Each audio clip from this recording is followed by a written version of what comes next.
Assalamu alaikum my YouTube family. How are you all? I hope you will be fine. As you all know that we were doing class 9 physics numerical and we were on chapter 3 numerical number 3.6. So we have given the data here. A 6.5 into 10 की power 3 kg bogie of goods train is moving with a velocity of 0.8 metre पर second. So इसको पहले half हम समझ लेते हैं कि यहाँ पर हमें कोई ट्रेन की एक बोगी है, एक ट्रेन का जो बॉक्स होता है वो है, जिसका मैस हमें दिया हुआ 6.5 इंटू 10 की पावर 3 kg. ठीक है, ये उसका मैस है. वो मूव कर रही है कितनी वेलोसिटी के साथ? 0.8 मीटर पर सेकंड. तो इसकी वेलोसिटी 0.8 मीटर पर सेकंड भी दी हुई है और इसका मैस m1 6.5 इंटू 10 की पावर 3 kg भी हमें गिवन है. ठीक है. अनदर बॉगी ऑफ मैस 9.2, एक और बॉक्स है ट्रेन का जिसका मैस कितना है 9.2. एक और आ गया 10 की पावर 3 kg और वो भी कितनी वेलोसिटी के साथ मूव कर रही है 1.2 मीटर पर सेकंड की. इसकी वेलोसिटी ms-1 1.2 है. ठीक है. Collides with the first one and couple to it. Second आने वाली जो बोगी है वो फर्स्ट वाली के साथ टकराती है और उसके साथ क्या कर जाती है? कपल हो जाती है, उसके साथ अटैच हो जाती है. सही है. हमने ये फाइंड करना है कि the common velocity of the two bogies after they become coupled. जब वो अटैच हो जाती हैं तो तब उनकी कॉमन वेलोसिटी क्या है, वो वेलोसिटी हमने फाइंड करनी है. सो यहाँ पे हम सबसे पहले हेडिंग देंगे गिवन data.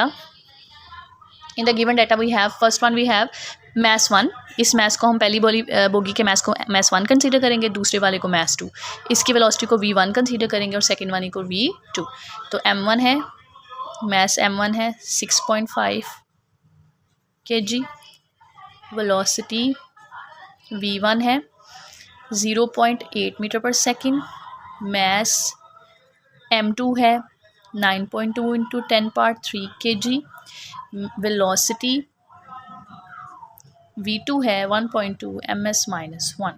ठीक है. फाइंड आउट क्या करना है, यहाँ पे हेडिंग देंगे आप टू फाइंड की. हमने क्या फाइंड करना है? We have to find a common velocity v. ना वो v1 होगी ना v2 होगी, वो दोनों की सेम होगी तो उसका नेम हम क्या रखेंगे? v. ये हमने फाइंड आउट करनी है. क्लियर. नाउ अब हम यहाँ पे क्या करेंगे? सोल्यूशन लिखेंगे.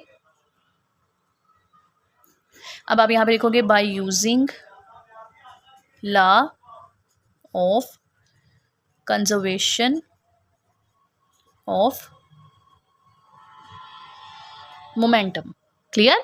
ये मैंने यहाँ पर क्यों लिखा है? ये इसलिए लिखा है बेटा कि जहाँ पर भी कोलियन का वर्ड आता है ना, कोलाइड का वर्ड आता है, इट मीन्स के उसमें दो स्टेट्स होती हैं. बिफोर कोलियन की स्टेट भी होती है, आफ्टर कोलियन की स्टेट भी होती है. तो फिर वहाँ पर हमेशा law of conservation of momentum लगता है, जो कि हमें ये कहता है the total momentum of the body before collision is equal to the total momentum of the body after collision. ये इनका जो मैस और वेलोसिटी थी, मैसेज तो ऑब्वियसली कोलियन के बाद भी सेम रहेंगे. बात किसके वेलोसिटी की? ये वेलोसिटीज जो हमें दी थी ये कोलियन से पहले की थी. जब कोलाइड कर गई, टकरा गई, टकराने के बाद की वेलोसिटी हमने फाइंड करनी. इसका मतलब हमें बिफोर कोलियन की स्टेटमेंट दी हुई है, हमने आफ्टर कोलियन फाइंड आउट करना है. क्लियर. ठीक है. सो अब हम यहाँ पे लगाएंगे. अब यहाँ पे अब स्टेट क्या होता है? बिफोर कोलियन का स्टेट क्या होती है?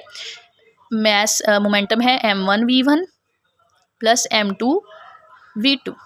ठीक है. Is equals to m1 v plus m2 v. अब आपको ये मैं समझाती हूँ यहाँ पर हमने क्या किया.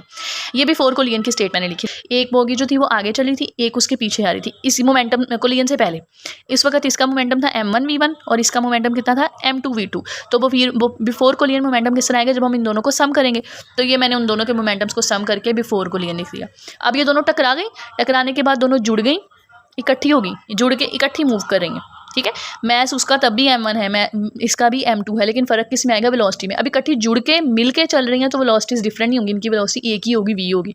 तो आफ्टर कोलियन क्या होगा? Momentum m1 v plus m2 v, क्योंकि वेलोसिटी तो दोनों की सेम है, फ़र्क सिर्फ मैस का है. तो वो कॉमन वेलोसिटी जो इन दोनों के मिलने से आ रही है वो मैंने यहाँ पे लिख दी. आफ्टर कोलियन क्या होगा? m1 v plus m2 v. v आपने क्या करना है? इधर से भी v निकाल लेना, इधर से भी. जब आपने यहाँ से v निकाला, यहाँ बचा m1 और यहाँ बचा m2 और इधर बचा m1 v1 plus m2 v2. Clear friends. यहाँ से मैंने वही वाली इक्वेशन दोबारा यहाँ पे लिख ली है. अब हमने इस v की वैल्यू फाइंड आउट करनी है. ये फैक्टर यहाँ मल्टीप्लाई, वहाँ पर जाकर क्या हो जाएगा? डिवाइड हो जाएगा. सो v इधर ही रहा, m1 v1 के नीचे ये वाला पूरा फैक्टर डिवाइड हो गया. अब यहाँ पर हम वैल्यूज पुट करेंगे. फर्स्ट बोगी का मैस कितना था? m1 कितना था?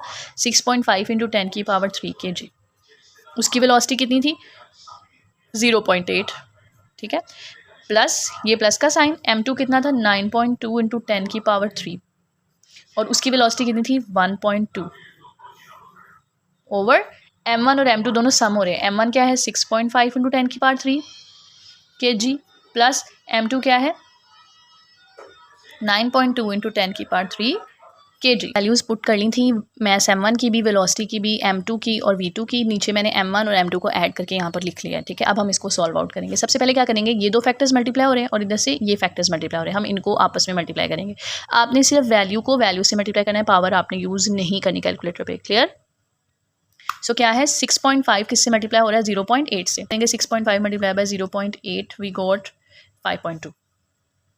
5.2 इंटू 10 की पावर 3, क्योंकि हमने ये यूज़ कर लिया था, ये 10 की पावर 3 बच गया था। प्लस ये प्लस का साइन 9.2 को किससे मल्टीप्लाई करना है 1.2 से।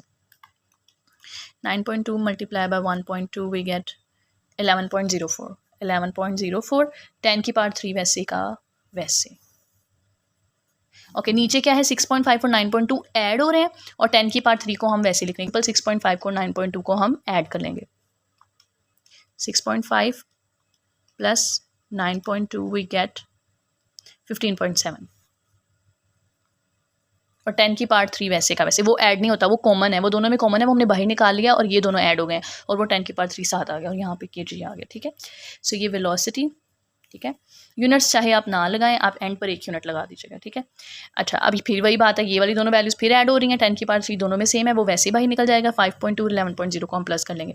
5.2 प्लस 11.04 वी गेट 16.24 इंटू 10 की पावर 3 और नीचे क्या है 15.7 इंटू 10 की पावर 3। अब 10 की पावर 3 ऊपर भी है नीचे भी है, चाहे तो इसे डायरेक्ट काट दें या फिर ये कह लें कि 3 को जब हम ऊपर लेके जाएंगे 3 माइनस 3 0, उस तरीके से भी ये ख़त्म हो जाएगा। सही, तो 16.24 डिवाइडेड बाय 15.7 वी गेट 1.03। ये हमारे पास वेलोसिटी आ गई, ठीक है। This is the right answer.